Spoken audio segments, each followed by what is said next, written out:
Hey, it's the 1-year anniversary of the Big Beautiful Bill. We don't call it that, though. Let's talk about the good, the bad, and the ugly. So the bad.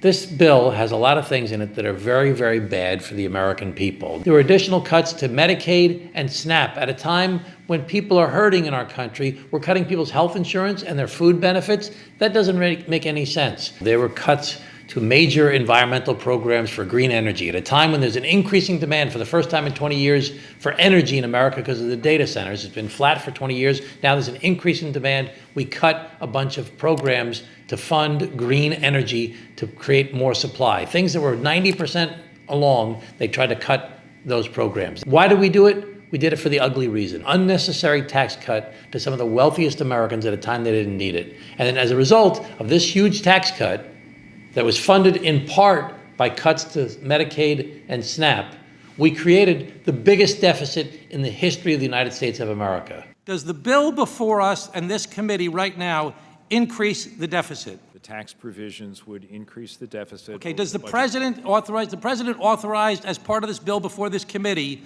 to borrow $4 trillion? Yes, that's correct, sir.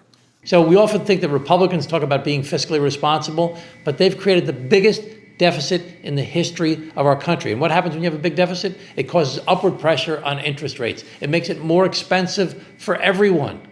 It causes interest rates to be so high that you can't afford to buy a house. You can't afford to use your credit card or lease a car. You can't borrow money for your business. That's a big problem with the bad and the ugly things in this bill. Medicaid cuts, SNAP cuts for food benefits, biggest deficit in the history of the United States of America, all to pay for an unnecessary tax cut for people that didn't really need it. So now let's talk about some of the good things in the bill. But despite these good things, I voted against it because of all the bad and ugly things that I was just talking about. I like the idea that we're trying to reduce people's taxes on their overtime. I like the idea that we're trying to reduce taxes on people's tips. Unfortunately, it's not as good as they sold it to be. On tips, the president has said, your tips will be 100% yours. Does this tax bill continue the payroll tax on people's tips? Yes, it does, Mr. Overtime. The president said your overtime will be tax-free. Does this bill continue the payroll tax on overtime? It does not exempt overtime from the payroll tax. The president has said he's going to remove taxes on Social Security. Does this bill remove taxes on Social Security benefits? The legislation provides an increased exemption amount. But does it remove taxes on Social Security benefits as promised by the president? Does not change. More importantly, there's a provision in the Big Beautiful Bill that provided for an increase in the cap on the state and local tax deduction from $10,000, where the Republicans cut it to back in 2017, to move it up to $40,000. Now that's an improvement.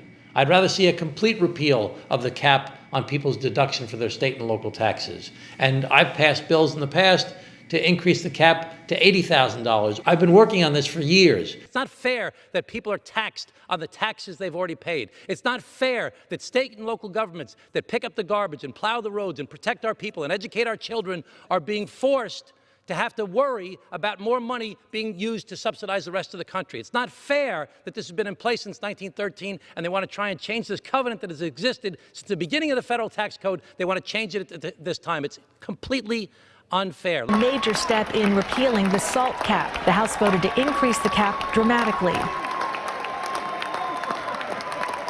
No SALT, no deal was the mantra of Long Island Congressman Tom Suozzi, who led a coalition to reverse the 2017 tax cap on the deductibility of state and local taxes. Regarding SALT, the president said when coming to Nassau County during the campaign, he says, I will turn it around. I will get SALT back. I will work with the Democratic governor and mayor and make sure the funding is there to bring New York State back to levels it has never seen in 50 years. Mr. Barthold, does this bill before us restore the entire state and local tax deduction?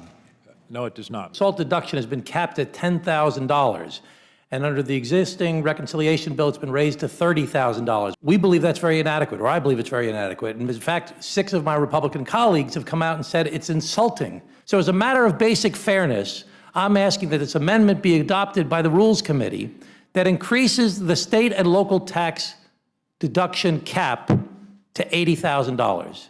You know, there are good things that were in the Big Beautiful Bill, but the bad things outweighed them tremendously. So while I'm happy that some good things happen, like no tax on tips and no tax on overtime and an increase in the state and local tax deduction, the cutting of the benefits for some of the neediest people in the United States of America to provide for a tax cut, an unnecessary tax cut, all while creating the biggest deficit in the history of the United States of America, made it essential that I vote against that bill. Let's keep on working together, though. Let's try and do bipartisan things to continue to increase the cap on the state and local deduction, to get it up to where I had it before to 80,000, or to get rid of the cap altogether so that people can have a complete deduction of their state and local taxes.